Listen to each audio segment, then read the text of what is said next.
Good morning. Um, I'm Sam St. Fard, and I've been told I should be doing vlogs. We were thinking about me maybe doing a blog, and I'm the lead pastor of the Hagerstown Church of Jesus of Hagerstown, Maryland, and we are a Waypoint Church Partners Christian church. So, hello, hi. Anyway, I've been told I should be doing what's called vlogs. Number one, my typing skills are very remedial at best. And I'm not really able to get my thoughts out in a complete way as I would like in typing and in in that medium, in kind of typing things out. So I've been advised that I should communicate in this medium, in this way, what evidently it's called vlogs. So I'm coming into the 21st century finally, not kicking and screaming, but just coming on in.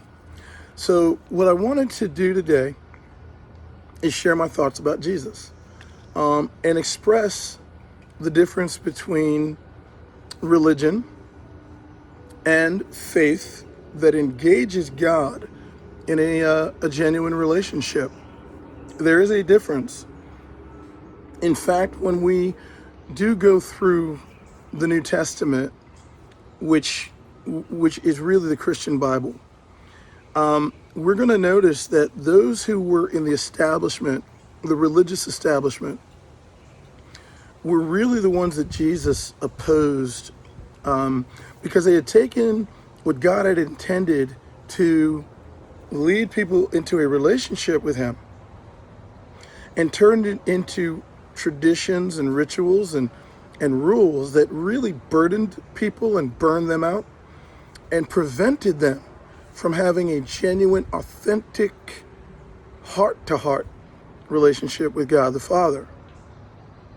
So when Jesus came, He chose men to follow Him who were the type of men that would not be considered the elite or the religious elite or the theocracy, meaning the government leaders that were of religion. And He chose those that He could pour Himself into in terms of His teachings and the spirit in which the laws that were given to the Israelites, the spirit of the law, not the letter of the law, not legally following them, but being compelled to be guided by them out of love for God and out of a heart-to-heart relationship with God through Jesus. So that's kind of how I'm going to open this up, and I'm going to do vlogs and talk about different aspects of this. But if I were to summarize the difference between religion and faith that engages God in a relationship, it would be this succinct. Religion burns us out, but faith fires us up. And I've been a follower of Jesus since July of 1989. So next month, it'll be 31 years.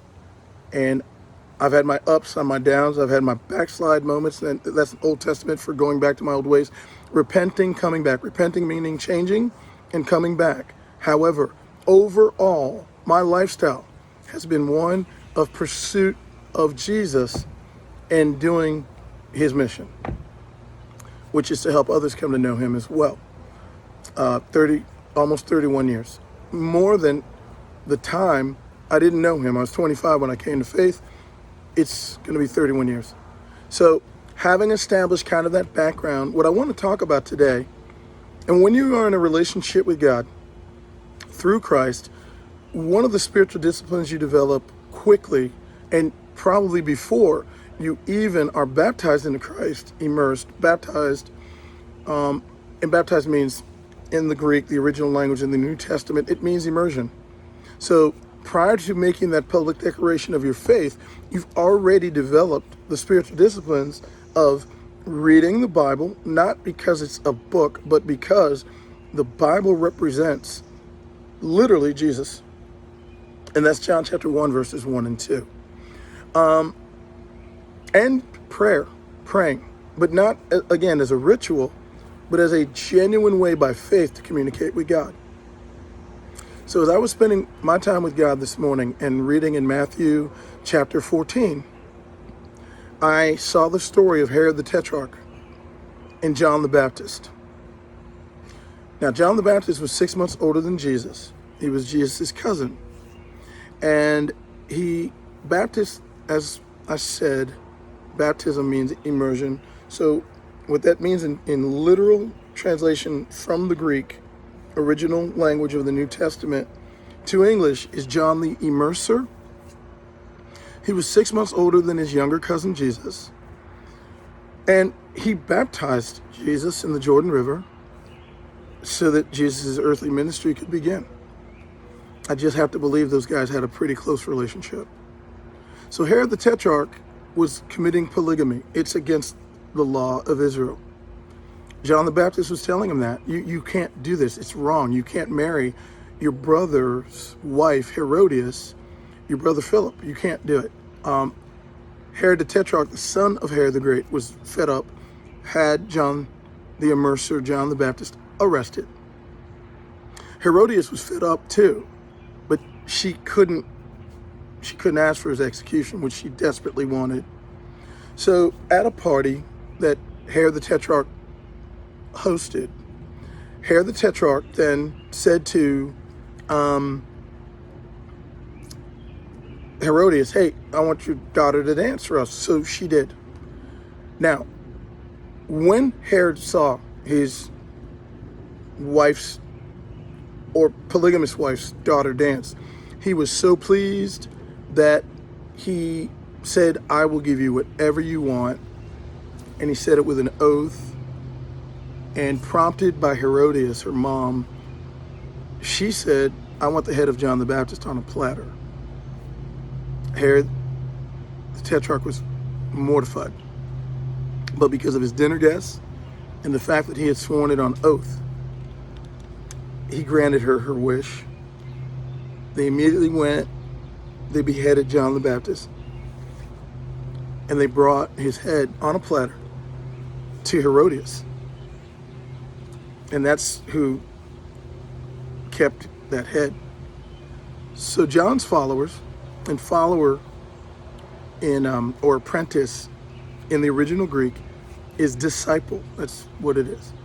They went, they got the decapitated body, they buried him, and I don't think any of us would doubt that they were mourning deeply for the man they had followed for so many years.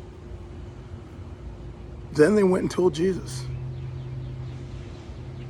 See, I've read that passage many times over the last 3 decades. But for the first time this morning when I read it, my heart grieved for Jesus, and I began to weep myself because it became evident to me this was a moment in his life where he suffered the pain of losing someone he loved to death. And what kind of death? Well, the kind of death of a man who was only trying to live right and do the right thing. And his life was lost over that. So Jesus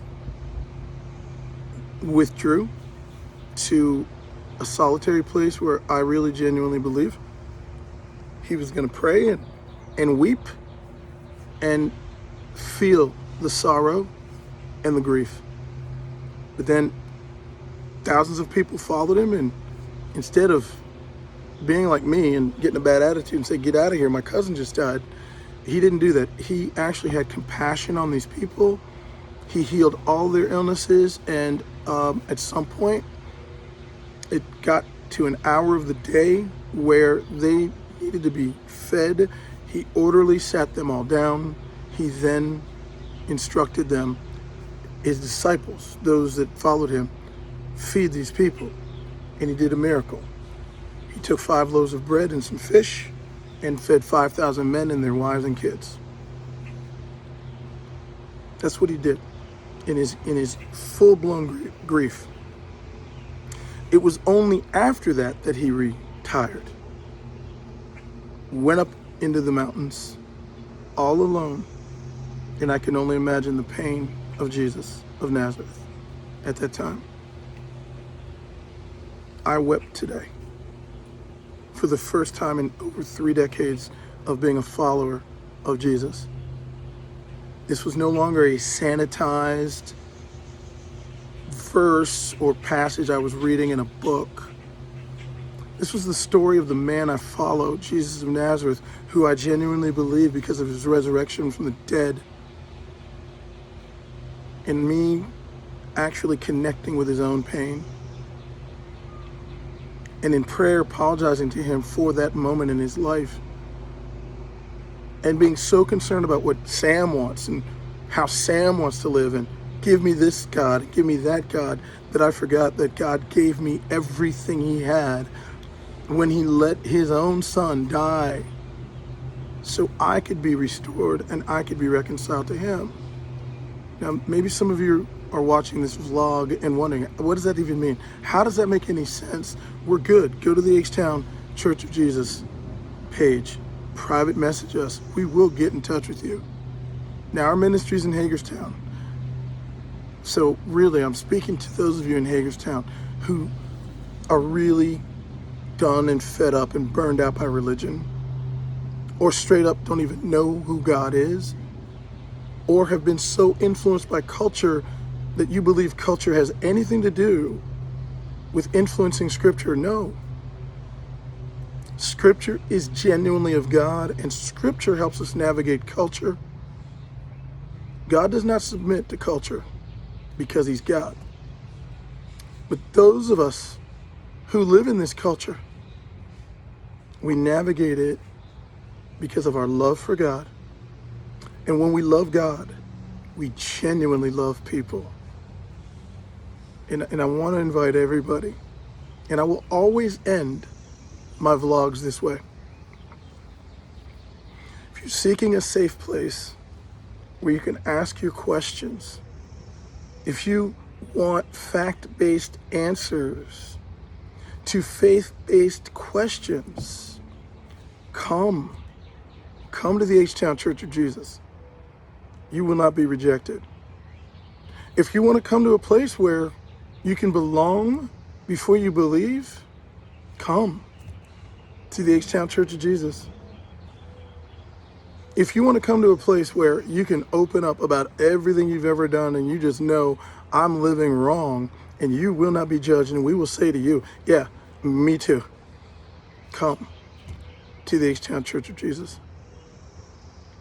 If you're done with religion and you want to know what this means to have faith and to be in a right relationship with God, to be reconciled to him, and to be in a loving relationship and give your heart to him because he's already given his heart to you, come to the Hagerstown Church of Jesus. I wept today as I read Matthew 14, and the part that broke my heart was when they went and they had to tell Jesus, your cousin's dead.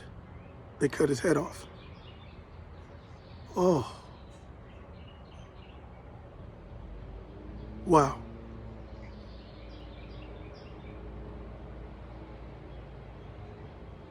So